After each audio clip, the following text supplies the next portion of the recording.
So you want to know how to use an oscilloscope. Well, first of all, you've got to get the thing set up. Just notice the handles at the side. If you pull them out, you can then turn this handle here. I would not trust this handle to carry things, I just wouldn't. So let's put our oscilloscope there. Let's put our signal generators next to it, we'll be needing them later. And let's turn the thing on, using the on button. And after a little while, the filament in the back of the cathode gun will have warmed up, and we see a line, and that's caused by a beam of electrons being swept across the screen, then going back to the beginning, swept across the screen, back to the beginning, and so on. I can actually show you that dot moving in slow motion, if that's helpful. But let's leave it on this for now. So we want to use this. Well, there's a couple of settings I can show you without anything plugged in. The first is the one that's labelled in 10, which is the intensity of the beam, which I can turn down and I can turn up, just like that. Second one is the one labelled focus, where I can push it out of focus or back in focus. It's about as in focus as I can get it there, so I'll leave it. Now, we tend to use these leads with banana plugs in the lab, and yet this uses a coaxial connector. So I'm going to go ahead and take my coaxial to banana plug adapter.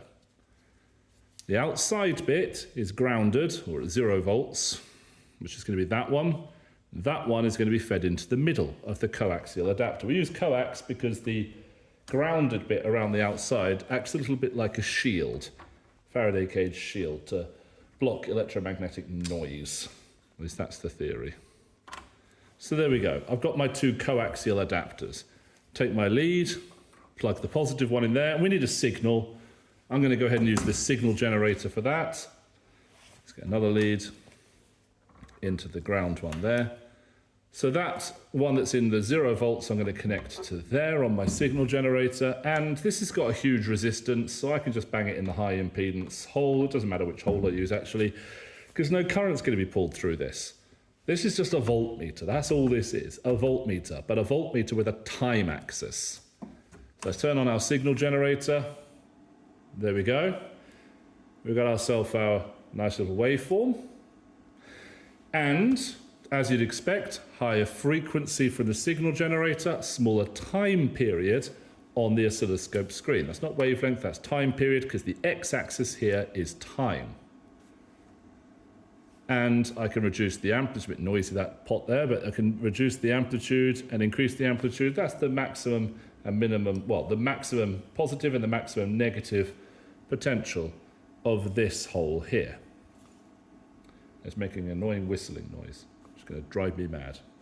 Hopefully you can't hear it at home. Right, so let's start working our way through these buttons and switches and see what's going on. Now, you can't really break this by using the wrong setting. And almost all of the settings, it's very, very clear what it does because it tells you on it. So the arrow that points up and down, as you twiddle this knob, the trace moves up and down. The arrow that's got a left and right, as you twiddle this knob, the trace moves left and right. Easy peasy. We've got this button here that's got ×1 when it's out, ×5 when it's in. If I press that button, whoa, it looks like I've all of a sudden got 5 times the potential on the positive. I don't, it's just expanded what it looks like on the y-axis. I've got this normal or inverted button there, which is on channel 2, so I'll worry about that later. Let's just have a look at the switches. Channel 1 is currently receiving the signal from here. If I switch it to channel 2, it's now receiving the signal from here. There's no signal there, I haven't plugged it in yet. I suppose I could do. Let's go ahead and let's pick it up noise from somewhere. Oh, the lead's not quite long enough, so I'm going to go ahead and use one of these banana plug lead extenders. Much better than just, often you'll see banana plugs just plugged in the back like that. That's fine, that works. It's just it leaves an open end there. If you plug in to one of these extenders, it's all a little bit neater. It's worth getting them. So let's plug that into there, and that into another extender, another lead, and plug that into there for our second signal generator. And, noisy as anything, but there we go. Second signal generator. Now you'll notice that it looks a little bit noisier You can't really see what's going on. I'll come to why that is in a second. I can press this button here, and it looks a lot nicer. We've got what we had before. Multiply there, so we've got what we had before. So we've got our channel 2, we've got our channel 1. Channel 1, channel 2, channel 1, channel 2. With the channel 2, I can invert it. It just means turn it upside down. If I press the invert button, turns it upside down. It's handy. Could be handy for something. I've also got the setting in this switch mode that says dual. And it shows both of them on the same screen. There's my channel 2. There's my channel 1 on the same screen. I can even add the two together. Now it's really struggling to trigger this and make sense of it. You can choose to trigger it on there perhaps. Ooh, what a noise. What a noisy mess. Oh, that was fun.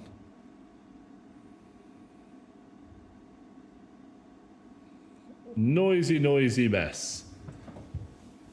Okay, so I'm adding the two signals together. Show them separately, add them together. Show them separately, add them together. So that's a superposition. Let's leave it on channel 1 for a bit. Turn that one off, don't need it. What else have we got? Well, we've got this switch here that says AC, ground, or DC. So what does that do? Well, we're currently looking at this here, and I've got different modes of waveform. And if I choose the TTL form of waveform, it has the maximum potential, then 0, maximum potential, then 0. That's different to the square wave, which goes maximum positive, maximum negative, maximum positive, and maximum negative on the live one. If I put it on TTL, it just goes maximum, then 0. Now, if I put it on DC, that's exactly what it reports. But if I put it on AC, you'll notice the trace seems to shift down a bit. Let's just switch it to there. So there is on DC, there is on AC. And what it's trying to do is assume that the signal is going positive, negative, and just average it around. So there's what the middle line, if you like, which on DC, down the middle of the screen is 0 volts, or it ought to be. When you switch it to AC, it just becomes the average of the signal, positive, negative. You can see the trace is actually slightly rotated. If I switch this off, it's not a perfect horizontal line. There is a little screw hole here where I can tweak that and pull this more in line, but I can't be bothered. So that is what the DC-AC switch does. If it's on the GND, ground, it's just grounding across here. So you're getting nothing. DC, you're actually getting what's on this signal. AC, it's trying to put the average near the middle. Just shifts everything around a bit. At least I think that's what it does. Now let's look at the Y gain. So right now it's showing 2 volts per division. That's what it says on here, 2 volts per division. So if you look, if I reduce the amplitude down, oh, it's not doing anything because it's on TTL mode. Let's move this down. What's that showing? 1, 2. That's showing perhaps 2.2 divisions. So that's 2.2 times 2 volts. So that's 4.4 volts. That is the 4.4 volts, 0, 4.4 volts, 0, and so on. If I wanted to, I could switch that down to the 5. And now it's 5 volts per division, which is why if it was 4.4 volts before, it's not even occupying a full division anymore. I could have 10 volts per division. Can't even trigger that. Let's put it back on the sinusoidal one so you can see a bit more clearly. So let's turn this down. We've got 1 volt per division. And so this is going from the third. Shift this a little bit. There we are, a bit more symmetrical. So it's 3.2, maybe 3.4 divisions below 0, and 3.2, maybe a little bit more than that, divisions above 0. So that is 1 times 3.2, so that's 3.2 volts up, 3.2 volts down. Positive 3.2, negative 3.2. That's what that's showing. Stick it on 0.5 volts per division. Okay, now all of a sudden it doesn't fit on the screen anymore. Well, of course it doesn't, because I've got much smaller potential difference per division, and so the potential difference between these two connectors per division, and so the trace hasn't changed what the potential difference between them is, it no longer fits. So you can choose the Y gain, and you should choose the Y gain to make it fit on the screen. as you increase the Y gain, it decreases the size of the waveform in the vertical direction. So 10 volts per division, 5 volts per division, 2 volts per division, 1 volt per division, and so on. Now there's a teeny little dial on the front here, and you won't be able to feel it as I turn it because you're on a video. But as I turn it, it wants to be here. There's like a catch.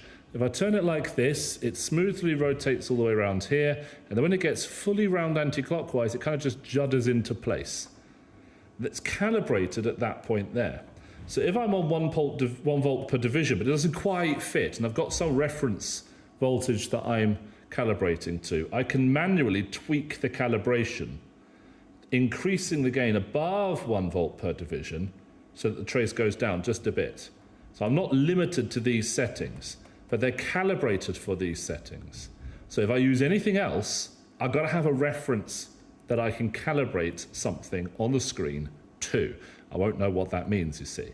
Well, okay, I can do that by saying if this is 1 volt division, I know what that voltage is, tweak it down, I now know that it's the same voltage across 2 divisions or whatever. So you can calibrate it yourself that way. And we've got the same thing on the second signal, and it does exactly the same thing. It's not triggering on that. It does exactly the same thing. You know, of course it does. It's labeled the same, it does the same thing.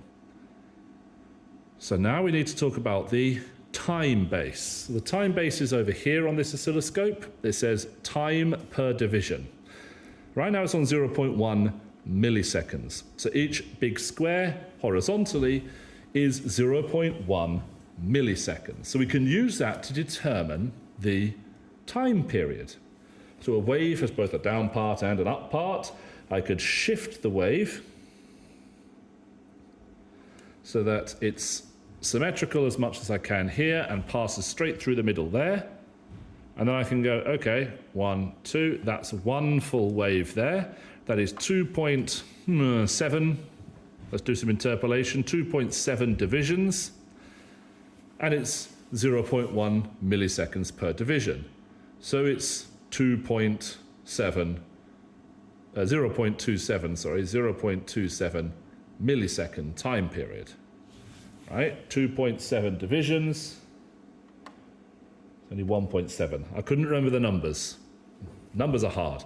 1.7 division time period, 0.1 millisecond per division, so 0.17 millisecond time period. Dead easy. And so you can calculate the frequency by doing the reciprocal of the time period. If you wanted to, you could shift the trace down and measure peak to peak time period, shift it around so it's on the center, and you can see we've still got 1.7 divisions, so it's the same time period. We're just moving it around to make it more convenient to make our measurements. So that's what the time base does. Now that's a very low time base, so because the electron beam is being swept up and down, up and down, up and down very quickly, it just looks like a line, just looks like a smudge. But you can go really, really high, and then because it's being swept across so quickly, it does reduce the brightness of the beam.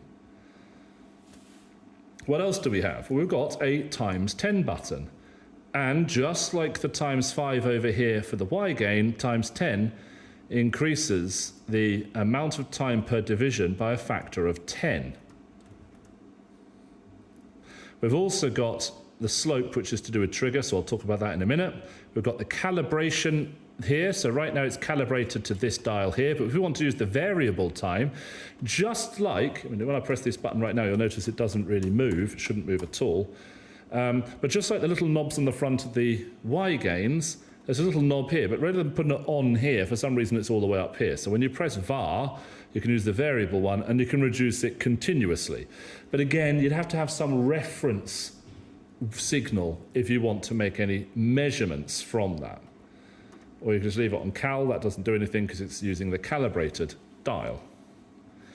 So now we talk about the last thing I've not mentioned, which is triggering, which is a bit of a dark art, but all the triggering is down here on this column here. This is all time-based stuff.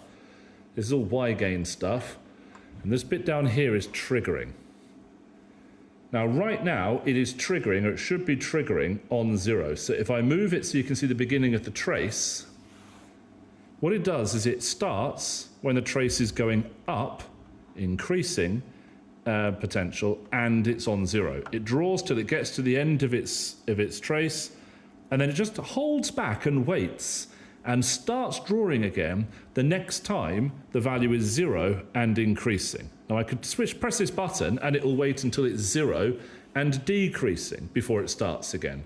That's the slope button. When it's out, it's looking for positive slope to trigger. When it's in, it's looking for negative slope to trigger. Let's leave it on positive slope for a second.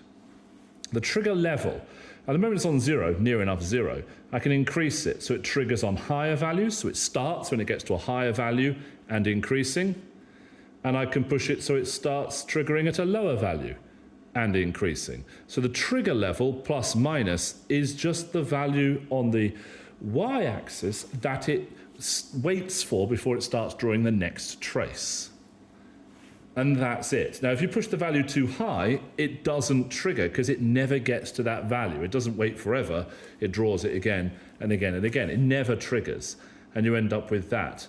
There's still a single signal. It's just we're now getting interference, if you like, or some sort of artifact caused by the refresh frequency of this versus the frequency of this. I mean, look, it's pretty sensitive. There's no sense to it at all. So let's trigger it at a level. Let's make it happy. There we are. Trigger it at 0. Now, you can choose to trigger on channel 1, on anything that's going on vertically, so channel 1, or you can choose to trigger using an external trigger. There's another coaxial adapter here, so you can have this connected to a third power supply and trigger on that instead of what you're actually displaying. Could be useful if you're trying to tune 2 timing circuits or something. As for triggering online, I have no idea. No idea what that does. Not a clue. I'm sure I could look it up, but why do that when the internet is full of people who know stuff more than you? So go ahead, get in the comments, call me stupid, and tell me what the line does. Save me Googling it. Another thing I have no idea what it does, mode. We've got auto mode or normal mode. Now, I assume auto is selecting normal because the normal behavior is exactly the same as what we had before. Okay, it triggers just as we had before, normal triggering. We've also got TVV and TVH. No idea. No idea what TVV and TVH does. The trigger knob isn't doing very much at all. It's doing something, but it's not doing very much at all when I wiggle with it. I don't know. I don't know what those different triggering modes are. I mean, it triggers, but I don't know what it means. So I tend to leave it on auto and just let the oscilloscope deal with it, or maybe even normal mode. Now, we do have an earth connection here, which is the shared earth with everything else. So if we're working on something which is not connected to the mains, and you've got to be careful, because electronics work by potential differences, and you can have a potential difference of 5 volts between 230 and 235 volts. So, there's still a potential difference of 5 volts, but there's no 0 volts in that particular. I mean, you're not going to get a battery-powered appliance with those sorts of voltages, but with static build-up, you can get interesting things happening. So if you're working on something that is electrically isolated from the mains, but you want to stick a probe on it, and you don't want to accidentally discharge something through here, through the probe or whatever, you can connect here to your appliance whatever you think should be grounded, and it will ground it. So this is a shared ground connection. Not all oscilloscopes have that. There's one more feature I want to show you. The final feature I want to show you, which is if I rotate that to there. Now, right now it looks like an absolute mess. Doesn't make a lot of sense at all. What you're looking at here is the x-axis and the y-axis. And it tells you on the oscilloscope here, this is the x-axis feed, that's the y-axis feed. So let's get them both on the same gain, the same y gain. Let's move this thing to it's in the middle. Look, right now it looks like a bit of a noisy mess. That's because the frequencies are so different. If we get the frequencies to be very similar, let's get the frequencies to be very similar, you can draw some patterns. Now, if I get a straight line diagonally like this, it means these two signal generators have got exactly the same frequency and they're in phase. a straight line like this, exactly the same frequency, but they're out of phase. They're exactly out of phase, anti-phase, 180-degree phase difference. A circle, well, then they're 90-degree out of phase. And if it's changing like this, it's not staying on one, it's pretty good actually, but let's just knock it out a little bit. Notice the shape is changing. Well, the frequency of this is what's called the beat frequency. And you can use that to work out just how close or just how far away the frequencies are for the two signal generators. And you can produce these beautiful Lissajous figures if you're very careful. These beautiful Lissajous figures, which is another way of thinking about harmonics perhaps, maybe not. So you can use the X and Y feed coming in here, and that can be useful for trying to match frequencies. I mean, that's the kind of thing that you see on generic 60s sci-fi, isn't it? A random oscilloscope showing Lissajous figures. Well, now you know how you make them. And that is how to use an oscilloscope.